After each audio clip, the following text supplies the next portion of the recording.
शुभ प्रभात। कल 15 अगस्त है, इसीलिए स्वतंत्रता दिवस की बहुत बहुत शुभकामनाएं।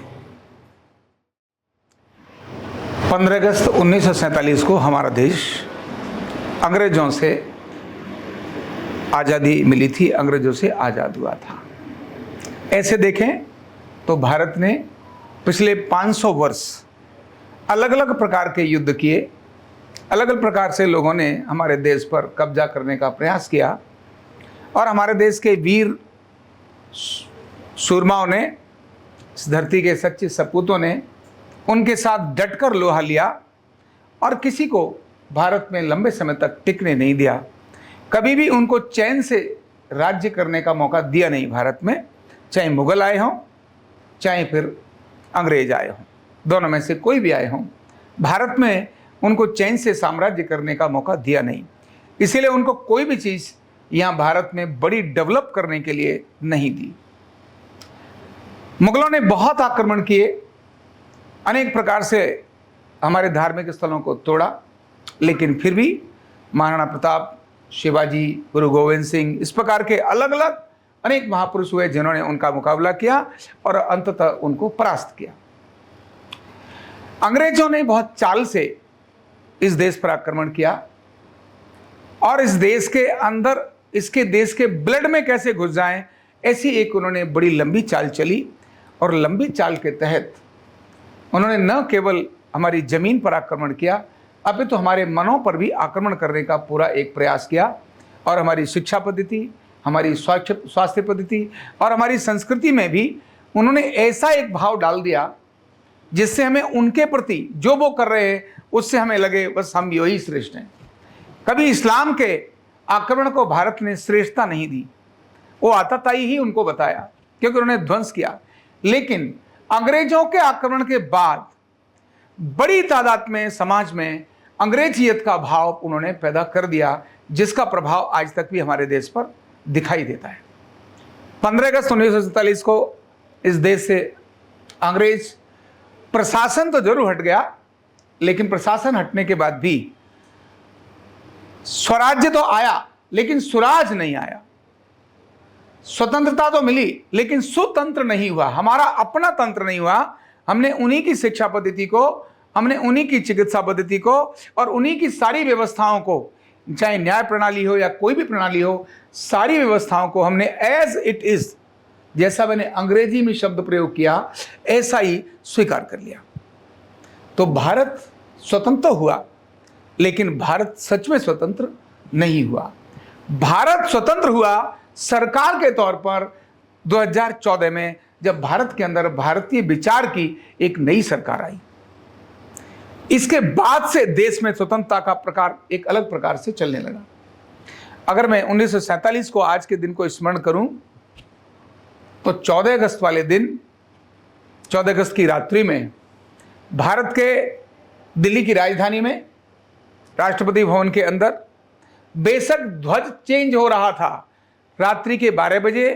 ये रात्रि का 12 बजे का समय भी, क्योंकि भारत कभी भी रात्रि के 12 बजे को दिन नहीं गिनता, भारत सुबह को दिन गिनता है, ब्रह्म मुहूर्त को दिन गिनता है।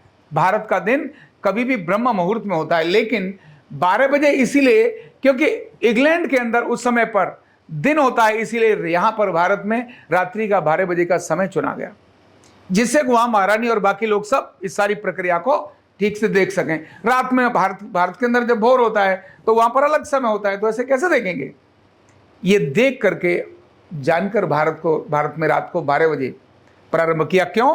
कैलेंडर भी अंग्रेजों के हिसाब से बदलता है, उनका भोर उधर होता है, इधर मॉर्निंग होती है, इधर अर्धरात्रि होती है, इसीलिए कैलेंडर भी बदलता है। तो कैलेंडर भी हमारे पास, आज भी हम अंग्रेजों का दिया हुआ कैलेंडर यूज करते हैं, जो अवैज्ञानिक है, अनसाइंटिफिक है, कोई साइंस नहीं है उसके अंदर।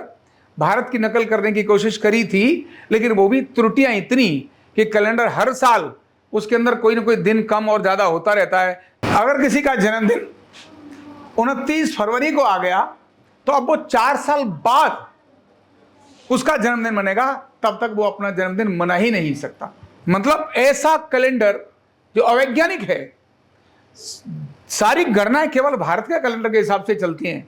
भारत का कैलेंडर चंद्रमा की और सूर्य की गणना के आधार पर कैलेंडर है। चंद्रमा और सूर्य की गणना के आधार पर कैलेंडर है। भारत का कैलेंडर केवल ऐसे तुक्का मार के कैलेंडर नहीं है। तो भारत ने 14 अगस्त 1947 को जिस प्रकार की त्रासदी देखी, शायद हम सब लोगों को ये बात पता नहीं होगी कि 14 अगस्त भारत के अंदर बहुत बड़ा कत्लेआम किया गया था, जो आज वर्तमान में जिसको हम पाकिस्तान कहते हैं और उस समय पूर्वी पाकिस्तान या जिसको बांग्लादेश कहते हैं, तो पश्चिमी पाकिस्तान यानी जो इधर जो पाकिस्तान है, जो अभी पाकिस्तान के नाम से इसको जाना जाता है, धर्म के नाम पर देश का बंटवारा कर दिया। और वो अंग्रेजों की चाल के तहत जिन्ना और नेहरू जी की आपस की संधि हो गई।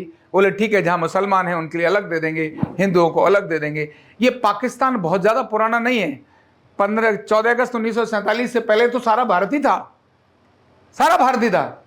लेकिन 14 अगस्त 1947 के बाद 15 अगस्त 1947 की जो रात्रि थी, उसमें केवल बंटवारा हुआ और वो एक देश हो गया और एक ही देश हो गया। इसलिए बहुत पुराना नहीं है। और जब से वह बना तब से वो खुद भी दुखी है, खुद भी भूखा मर रहा है, दुनिया के अंदर कब्जा है। लेकिन एक निश्चित मानसिकता दुनिया ने उसकी जो बनाई है, कहते हैं ना किसी के घर के बालक को अगर बिगाड़ना है ना तो पड़ोसी के कंट्रोल में दे दो, आपके घर को चैन नहीं होने देगा। तो भारत में यही हुआ। पाकिस्तान नाम की चीज बनाकर अंग्रेजों ने अपने कंट्रोल में रखी और भारत को तंग करने के लिए कि भारत दुनिया के अंदर फिर से विकसित ना हो जाए, एक बड़ी चाल का एक कारण बनाया।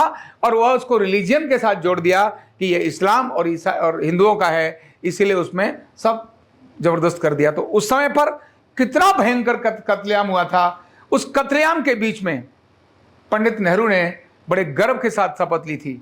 वो गर्व का विषय नहीं था, वह दुख का विषय था कि हम अपनी भारत माता के टुकड़े कर रहे थे। आनंद का विषय नहीं था। थोड़े समय और अगर उनको, आज तो सब तरफ नजर आता है, आज तो सब तरफ परिणाम मिले, सब जानते हैं कि केवल 1.5 महीने के बाद अंग्रेजों ने पूरा छोड़ के जाना था। भारत को स्वतंत्र पूरा करना था, जिसमें पाकिस्तान और सारा सब कुछ है, ऐसा ही करना था। लेकिन नेहरू और जिन्ना की महत्वाकांक्षाओं को आगे भारत के बंटवारा कर दिया गया। गांधी जी ने उसको अपना पुत्र मोह दिखाकर उसको स्वीकार कर लिया, जबकि वो तो निश्चित था कि 1.5 महीने के बाद तो अंग्रेज भारत को छोड़कर जाने ही वाले हैं। भारत में माहौल इतना जबरदस्त बन ही गया था। फिर भी अंग्रेजों की चाल इन दोनों को खिलौना बनाकर देश के अंदर डिफरेंट माहौल पैदा किया। मार काट बहुत बुरी हो जाएगी, अभी तुरंत कर लो, और मार काट तो बुरी हुई। रेल की रेल जो आज पाकिस्तान है, वहां से रेल की रेल काट करके इधर हिंदुओं की भेज दी पाकिस्तान से। जब उधर से आने लगी तो भारत के अंदर भी कुछ जाट नेता और कुछ और अलग अलग प्रकार के जो नेता थे, उन्होंने कहा अच्छा तुमने ऐसा किया है तो इधर से भी रेल की रेल काटकर उधर की तरफ भेज दी। यह रेल काटना ये बहुत बड़ी त्रासदी थी इस सदी की, कि लोग स्वतंत्रता के लिए आपस में किस प्रकार मार रहे हैं। ये बहुत बड़ी चाल थी। ये चाल आज हमारे सभी लोगों को स्मरण करने की आवश्यकता है कि कोई भी देश आकर भारत में अपना कुछ भी चला जाएगा, क्या मतलब बनता है। क्योंकि उस समय का नेतृत्व डरपोक नेतृत्व था। उस समय का नेतृत्व अंग्रेजों का पिछलग्गू था, जिसके कारण से वो सारी घटनाओं को उन्होंने देखा और झेल लिया। आज भी है। आज भी 15 अगस्त में अगर देखें तो आज से 8 दिन पहले अमेरिका ने जिस प्रकार भारत को नेगोशिएट करने की कोशिश की और कहा हम टैरिफ लगा देंगे, अदरवाइज तो तुम बाकी चीजों को हमारे समर्थन में आ जाओ, खड़े हो जाओ। भारत के प्रधानमंत्री ने वही बहुत स्ट्रांग और बोल्ड स्टेप लिया, क्योंकि भारत इस समय डिफरेंट प्रकार से सोचता है। उन्होंने कहा कोई बात नहीं, आप एक नहीं अनेकों टैरिफ लगा दो, अब भारत झुकने वाला नहीं है। और उनके टैरिफ लगाने से भारत के अंदर जो इस समय पर स्वदेशी की और स्वतंत्रता की ज्वाल उठी है बहुत तगड़ी, भारत ने इस समय ये सोचा है, भारत के किसानों ने अभी तो मैं मिलकर आया, उन्होंने ये बात कही नहीं, हम वो चीज पैदा करेंगे जो दुनिया उसकी मांग होगी, दुनिया अपने आप हमसे मांगेगी, हम वो चीज पैदा करेंगे। टैरिफ कितना भी लगा लो, तुमको जब कुछ आवश्यकता होगी तो तुमको महंगा परचेज करना ही पड़ेगा। आज बेशक संकट नजर आए, लेकिन इसके कारण हम आत्मनिर्भर हो जाएंगे। तो अब 1947 में स्वतंत्र होने के बाद आज 2025 का 15 अगस्त बहुत बदला बदला अगस्त है। आज अंग्रेजियत का प्रभाव तो है, लेकिन भारतीयता का प्रभाव भी बहुत ऊंचा नजर आ रहा है, बहुत ऊंचा नजर आ रहा है। हमें गीता पर गर्व होता है, हमें अपने महापुरुषों पर गर्व होता है, जिन महापुरुषों को पिछले 50 वर्षों से डंपिंग यार्ड के अंदर डाल दिया था। अपने धर्म ग्रंथों पर जो ग्लानि कर दी थी, आज वो हमें ग्लानि अपने आनंद का कारण बन रहा है कि भाई नहीं, हमारा सौभाग्य है कि हम गीता हमने दी। और आज दूसरी बात, आज भारत में ये कहने का सामर्थ्य है, 1947 में देश स्वतंत्र हुआ, आज तक ये बात किसी देश के प्रधानमंत्री ने डटकर कही नहीं, ऐसे करके उंगली मिला करके, उंगली उठा करके आंखों में आंख डालकर बात नहीं की। आज पहली बार बात हो रही है। और आज ये ऐसा वक्त और ऐसा माहौल बन रहा है कि दुनिया को हमने हमेशा दिया है, कभी भी तो हमने दुनिया से कुछ लिया नहीं, भारत ने ही सब कुछ दिया है। जीरो गीत है ना, जब जीरो दिया मेरे भारत ने दुनिया को तब गिनती आई, यानी तारों की भाषा भारत ने दुनिया को पहले सिखलाई। ये जो गीत हमने जो दिया है, यह गीत केवल गीत नहीं है। भारत ने जीरो दिया, दशमलव दिया, पाई दी, 1 से लेकर 9 तक की संख्या दी, 7 स्वर दुनिया को बताए, 7 स्वर क्या होते हैं, ज्योतिष क्या होती है दुनिया ने बताए, काल गणना क्या होती है दुनिया को भारत ने बताया, भारत के ऋषियों ने किया। लेकिन हमने कभी भी दुनिया से इसकी रॉयल्टी नहीं मांगी। इंटेलेक्चुअल प्रॉपर्टी राइट्स बहुत बड़ी चीज होती है। भारत आज अपने इंटेलेक्चुअल प्रॉपर्टी राइट्स को मांगने की स्थिति में आ गया है कि भारत ने ही दुनिया को दिया है जीरो।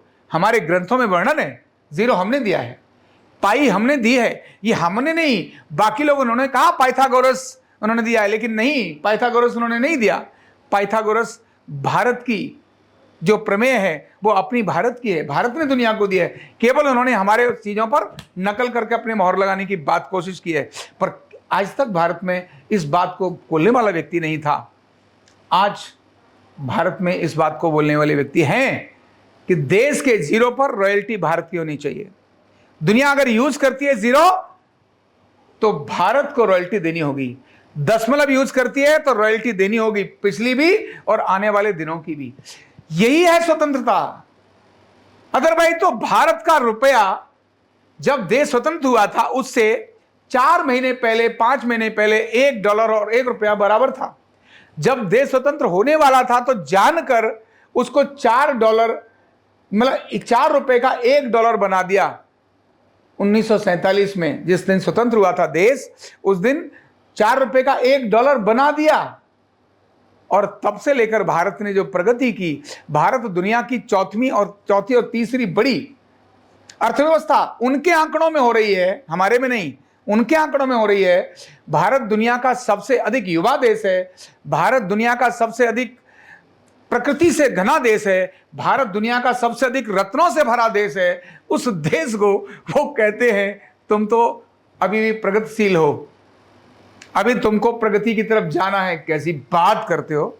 भारत ने जीरो दिया, एक रात के अंदर जीरो पर रॉयल्टी मांगने के बाद दुनिया के आंकड़े बदल जाएंगे। दशमलव पर रॉयल्टी मांगने के बाद एक दिन में दुनिया के आंकड़े बदल जाएंगे। यह बदल गया है। आज भारत 1947 का भारत नहीं है, आज भारत 2025 का भारत है, जो इस बात को गर्व से कहने की स्थिति में आया है। और यह हमें कहने की स्थिति में नहीं है, यह अब हमें इस पर एक्शन लेने की आवश्यकता है। यह हमारा अधिकार है। इंटरनेशनल कोर्ट भी यही अधिकार की बात करता है। हर व्यक्ति के अधिकार के लिए भारत के अंदर भी अपने अधिकार हैं, दुनिया के अंदर भी सबके अधिकारों की रक्षा हो, इसीलिए मानव अधिकार बना है। फिर मानव अधिकार आयोग किस बात के लिए? अगर हमारे अधिकारों की रक्षा नहीं होगी, हमको कोई भी लूटे और हम बात करें तो कहते नहीं आप तो गलत बोल रहे हो। ये क्या मतलब बनता है? तुमने कोई चीज दी तो उस पर तुम सारी रॉयल्टी लगाओगे, और हमारी चीज को यूज कर रहे हो उस पर कोई रॉयल्टी नहीं है। भाई हमने वसुधैव कुटुंबकम की बात की है, इसीलिए हमने दिया था। पर तुम्हारी अगर छोटी सोच है तो हमको भी हमारा अधिकार मांगने का अधिकार है। हमें भी अपनी इंटेलेक्चुअल प्रॉपर्टी पर अधिकार लेने का हमारा राइट बनता है। इसीलिए आज ये बात हमें कहने की आवश्यकता है, दुनिया के सामने कहने की आवश्यकता है। केवल ऐसा ही नहीं, लेकिन ये कहना अलग बात है, आज हमें सोचना दूसरी प्रकार से भी है। और वो ये है, हमारे पास था, हमारे पूर्वजों ने दिया था, पर उस पर हम क्या कर रहे हैं? हम आज भी पश्चिम की चीजों के अगर गुलाम हैं, अगर पश्चिम की चीजों के प्रति हमारा प्रेम है, चिकित्सा है, हमें वही चाहिए। जब आवश्यक है, भारत कभी ये मत नहीं कहता कि सिर्फ नैरो माइंडेड हो जाओ, कुएं के मेंढक हो जाओ। नहीं, भारत कहता है समुद्र के मेंढक हो, दुनिया को स्वागत करो, दुनिया में भी तुम्हारे भाई बहन हैं। पर जब तुम्हारे घर की रोटी इतनी अच्छी हो तो होटल की रोटी रोज खा के पेट खराब करने की आवश्यकता है क्या? ऐसे ही भारत की अपनी चीजें अगर अच्छी हैं, गुणवत्ता वाली है, बनाने की आवश्यकता है, तो जो आवश्यक है कहीं पश्चिम से लेनी है, जरूर लीजिए। आप किसी की माताजी को भी माताजी कहने का अधिकार आपको है कि भाई आप उनकी माताजी है, मेरी माताजी भी है, लेकिन अपनी माता को लात मारकर दूसरे की माता को माता बोलने का मतलब क्या है? मेरे घर का भक्ति भूखा मरे और मैं बाहर जाकर के दान दूं और लंगर लगाऊं, ये क्या मतलब बनता है? तो हमें पहले मेरे देश के प्रति गर्व करने की आवश्यकता है, मेरी चीजों को अपनाने की आवश्यकता है, स्वदेशी भावना मेरे अंदर जगाने की आवश्यकता है और मेरे स्वदेशी प्रोडक्ट पर काम करने की आवश्यकता है। तो और इसी तरह से चिकित्सा जगत में भी आज भारत के आयुर्वेद के आयुष की चिकित्सा पद्धतियां हैं, उनको अपनाने की आवश्यकता है। और इनमें भी भारत के अंदर और सातवीं एक चिकित्सा पद्धति जो डेवलप हो रही है, जिसका नाम है अर्धनारीश्वर चिकित्सा। ये अर्धनारीश्वर चिकित्सा को भी घर घर की चिकित्सा बनाने की आवश्यकता है। यह अर्धनारीश्वर चिकित्सा दुनिया के आंकड़े को, सारे चीजों को बदल देगी, क्योंकि बाकी सब चिकित्साएं औषधि पर निर्भर करती हैं, मशीनों पर निर्भर करती हैं। यह केवल एक ऐसी चिकित्सा है जिसमें कोई औषधि नहीं है, इसके अंदर कोई मशीन नहीं है, इसका कोई साइड इफेक्ट नहीं है, इसको कभी भी कोई भी और कहीं भी ट्रीटमेंट कर सकता है। हर प्रकार के रोगों में हर आयु वर्ग के व्यक्ति का इसमें उपचार हो सकता है। ऐसा ही नहीं है बच्चों को नहीं होगा बड़ों को होगा, या बड़ों को नहीं होगा बच्चों को होगा, इससे नहीं है। तो यह अर्धनारीश्वर चिकित्सा जो भारत का वैदिक चिकित्सा है, भगवान शिव की चिकित्सा है, जिन्होंने सारी चिकित्साओं को जन्म दिया, इस चिकित्सा पद्धति को भी आज घर घर ले जाने पर बहुत बड़ी मेहनत से और तसल्ली से काम करने की आवश्यकता है। ये जो भारत की इस चिकित्सा पद्धति के लिए काम है, यह काम आज देशभक्ति का सबसे बड़ा एक उदाहरण है। जो भी इसके लिए काम करता है, इसका मतलब वो बहुत बड़ा देशभक्त है। क्यों? मैं अपने देश की चिकित्सा को विकसित करने पे काम कर रहा हूं, मैं अपने देश की चिकित्सा को दुनिया के अंदर फैलाने का काम कर रहा हूं। इससे मेरा देश आत्मनिर्भर होगा, मेरा देश बेरोजगारी को खत्म करके दुनिया के अंदर चिकित्सकों को भेजने का कारण बनेगा। ऐसी ये अर्धनारीश्वर चिकित्सा को भी हम बहुत तीव्र गति से आगे लेकर जाएं। आज 15 अगस्त के उपलक्ष्य में ऐसी छोटी छोटी चीज़ों का अगर हम संकल्प लें, अपने इतिहास को जानें, वर्तमान को समझें और भविष्य की दिशा को आत्मनिर्भरता के रूप में अगर हम तय करेंगे, तो आज 15 अगस्त 1947 का ये हमारा दिन निश्चित ही सार्थक होगा। बहुत बहुत धन्यवाद। न्यूरोथेरेपी का कंप्लीट कोर्स सीखने के लिए जुड़िए हमारे ऑनलाइन ट्रेनिंग प्रोग्राम से और जानिए करीब 100 बीमारियों का इलाज बिना दवा और बिना मशीन के। इस न्यूरोथेरेपी ऑनलाइन ट्रेनिंग प्रोग्राम से आप घर बैठे बन सकते हैं गवर्नमेंट सर्टिफाइड न्यूरोथेरेपिस्ट। रजिस्ट्रेशन के लिए नीचे दिए गए नंबर पर अभी कॉल करें और हाँ, हमारे वीडियो को लाइक करना, शेयर करना और चैनल को सब्सक्राइब करना बिल्कुल भी ना भूलें। धन्यवाद।